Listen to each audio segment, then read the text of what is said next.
Kidlat News Updates.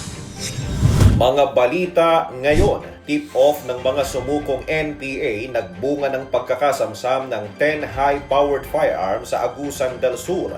Mataas na pagtitiwala sa paglilingkod ng AFP patuloy na pinagsusumikapan. 39 katao kabilang ang mga Chino arestado sa online scam hub sa Malate, Maynila.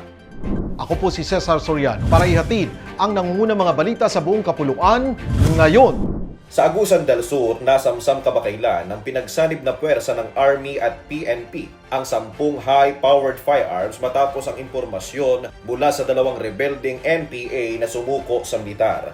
Ayon sa 401st Infantry Brigade, sa pamumuno ni Brigadier General Antonio Dolnuan Jr., na-recover sa Barangay Alegria, San Francisco ang 3 M203 grenade launchers, 6 na M16 at M4 rifles at mahigit 700 bala ng 5.56 mm. Ayon kay Dolnuan, malaking dagok ito sa hanay ng NPA na patunay ng matagumpay na pagpapatupad ng whole-of-nation approach para wakasan ang armadong tunggalian. Ang mga sumukong rebelde ay tatanggap ng tulong sa ilalim ng ICLIP program ng pamahalaan.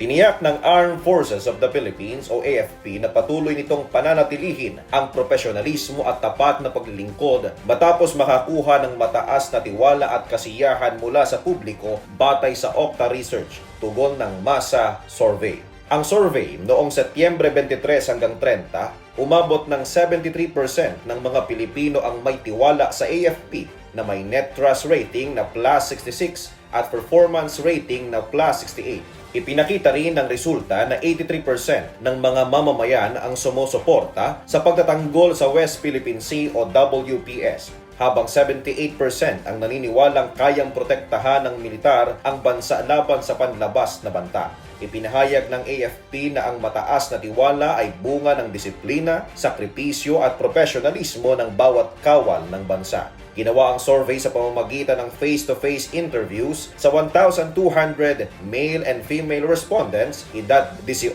pataas. Arestado ang 39 na individual kabilang ang ilang Chinese nationals sa isang online scam operation sa Malate, Maynila nitong Huwebes, Oktubre 23, 2025. Nasamsam sa operasyon ang mga computer, cellphone at SIM cards na ginagamit umano sa romance at investment scams. Ayon sa pulisya, bahagi ang grupo ng multi-tiered cyber scam network na gumagamit ng digital wallets at iba pang access devices para itago ang pinagmulan ng kanilang iligal na kita. Para sa Kidlat News Channel, ito si JP Adaw, nag-uulat. Ako po si Cesar Soriano, kasama nyo sa bawat pagputo ng balita.